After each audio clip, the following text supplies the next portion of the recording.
मौलाना कल्बे जव्वाद मुस्लिम धर्म गुरु भी हमारे साथ जुड़े हुए हैं। तो एक काम करते हैं कि हम अपने पैनलिस्ट के पास जाएं, उससे पहले जिन आरोपों पर आज हम बहस करने जा रहे हैं वो आरोप लगाने वाले मौलाना कल्बे जव्वाद साहब, जैसा कि मैंने बताया, हमारे साथ हैं। तो पहले उन्हीं का स्वागत कर लेते हैं और उन्हीं से बात कर लेते हैं। बहुत बहुत स्वागत है आपका सर। सबसे पहले ये बताइए, आपने कहा है कि वक्फ संशोधन बिल वक्फ को मिटाने की साजिश है। आप कह रहे हैं कि जेपीसी सिर्फ एक धोखा है, अभी तो बिल आया भी नहीं है। तो फिर इस रायशुमारी का क्या मतलब है? आपको सरकार की मंशा पर शक क्यों है? बिस्मिल्लाहिर्रहमानिर्रहीम। सुधार जो आपकी नजर सवाल किया है आपने, बिल्कुल गलत है। सुधार नहीं है, बिल्कुल बिगाड़ ही बिगाड़ इसमें है। क्योंकि जो 44 उसमें क्लासेज हैं, हमने खुद पढ़े हैं, उसमें सिर्फ वक्फ को मिटाने की बात की गई है, ख़त्म करने की बात की गई है। कहीं पर भी वक्फ के लिए हित में कोई एक भी क्लास वक्फ के हित में नहीं है, एक भी क्लास वक्फ के हित में नहीं है। दूसरी चीज़ यह है कि उन्होंने कहा कि स्टेक होल्डर जो है वो अपने ऑब्जेक्शन दाखिल करें, तो किसी भी ऑब्जेक्शन का वो रिसीविंग नहीं दे रहे हैं, किसी भी ऑब्जेक्शन। हम खुद स्टेक होल्डर हैं। हम यहाँ जो वक्फ है इसके पैटर्न हैं यहाँ पर, और लखनऊ में जो कई बड़े बड़े वक्फ हैं उसके मुतवल्ली हैं। हम स्टेक होल्डर हैं। तो हमने अपने सेक्रेटरी के ज़रिए से जीपीसी के ऑफिस में, पार्लियामेंट में अपना ये पूरा जो है हार्ड कॉपी जो हमारी तजवीज़ थी, जो मशवरे थे, उसको हमने भेजा। तो उन्हें डाल दिया कोने में।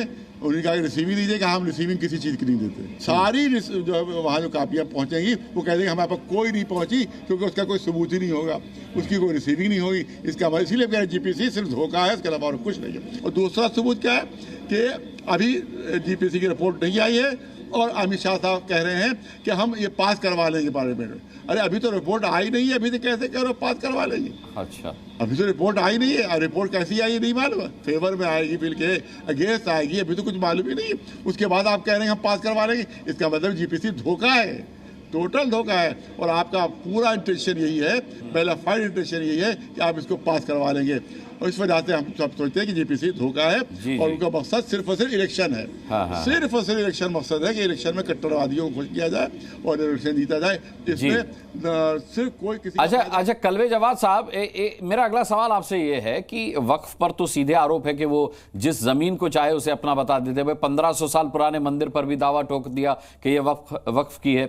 मुझे ये बताइए कि आप इसको क्या जस्टिफाई कर रहे हैं क्या? इसको वक्फ बोर्ड पे सीईओ होता है कि जो गवर्नमेंट का अफसर होता है, कोई दावा बगैर सीईओ की वर्दी के बगैर नहीं होता। सीईओ जो होता है वो अंडर सेक्रेटरी लेवल का पुलिस अफसर होता है, गवर्नमेंट का अफसर। सीईओ की साइन सिग्नेचर के बगैर कोई कागज वक्फ बोर्ड से नहीं निकल सकता।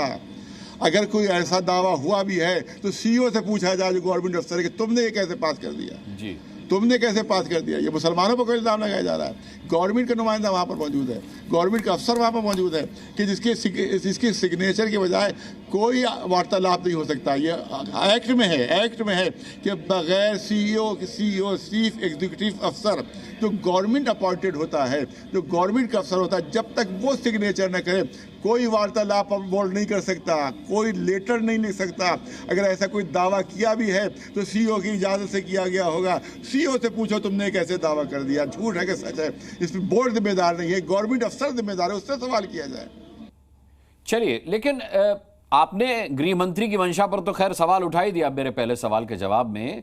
जेपीसी में सभी पार्टियां शामिल हैं। मुझे ये बताइए कि क्या मतलब आप जेपीसी पर भी भरोसा नहीं कर रहे हैं? अगर आप उस पर सवाल उठा रहे हैं तो क्या अब आपको विपक्ष पर भी भरोसा नहीं रह गया है? कल्बे जव्वाद साहब, भरोसे की बात नहीं है, मेजॉरिटी अपनी रखी है। इन्हीं ने मेजॉरिटी उस पर अपनी रखी है। वो बाद में कह देंगे कि मेजॉरिटी से पास हो गया। ये सारे कांग्रेस मुखालिफत कर दे, वो मुनाफा कर दे, उसका कोई असर नहीं होगा। मेजॉरिटी मेंबर की बीजेपी की है, बीजेपी की मेजॉरिटी, तो मेजॉरिटी फैसला करेगी तो उसी पर फैसला किया जाएगा। तो धोखा ये दिया है कि अपनी मेजॉरिटी रखिए, बराबर रखना चाहिए था उनको।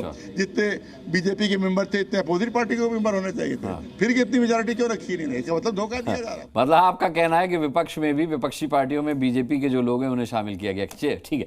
अच्छा, आप ये कह रहे हैं कि जो भी प्रोसीडिंग जेपीसी की हो वो लाइव हो। इस मांग के पीछे वजह क्या है, जान सकता हूं? जितने भी जलसे हों, जितनी मीटिंग्स हों, वो लाइव हों, ताकि हमें पता तो चले कि वहाँ के अंदर क्या हो रहा है। ये सीक्रेट कर रहे हैं। अरे पार्लियामेंट की प्रोसीडिंग सीक्रेट नहीं है, सुप्रीम कोर्ट की सीक्रेट नहीं है, और जीपीसी इतना इंपॉर्टेंट हो गया है कि उसकी सब सीक्रेट है। उसको सामने आना चाहिए। कलवे जवाद साहब, वक्फ पर ये आरोप है कि वो तानाशाही रवैया अपनाता है, जिस जमीन को कह देता है कि वो जमीन उसकी है, वो उसकी मान लेता है, उसकी हो जाती है, जैसा कि हम पहले भी कह चुके हैं। तो आपको नहीं लगता ये सरासर ज्यादती है और ये आरोप लगातार लगते रहे हैं, इसका हिंदू मुसलमान से कोई लेना देना नहीं है? देखिए, सवाल ये है कि वक्फ बोर्ड जो है वो भी गवर्नमेंट का बनवाया हुआ है, गवर्नमेंट है, ऐसे लिखा है शिया सेंट्रल वक्फ बोर्ड, शिया सेंट्रल वक्फ बोर्ड गवर्नमेंट का बनाया हुआ है। जितने भी लखनऊ में इस वक्त नामित हुए शिया वक्फ बोर्ड में, सब गवर्नमेंट के बनाए हुए नामित हुए। उसके अलावा जो उसमें क्या था, ट्रिब्यूनल जाता है, उसके बाद ट्रिब्यूनल क्या, उसका जो चीफ पैटर्न होता है वो चीफ जस्टिस है उनका बनाया हुआ होता है, चीफ जस्टिस के बनाया हुआ जज ट्रिब्यूनल में है, तो उसके पास हर केस उसके पास जाता है। उसके बाद वहाँ पर माइनॉरिटी मिनिस्ट्री जाता है, उसके बाद गवर्नमेंट के पास जाता है, गजट होता है।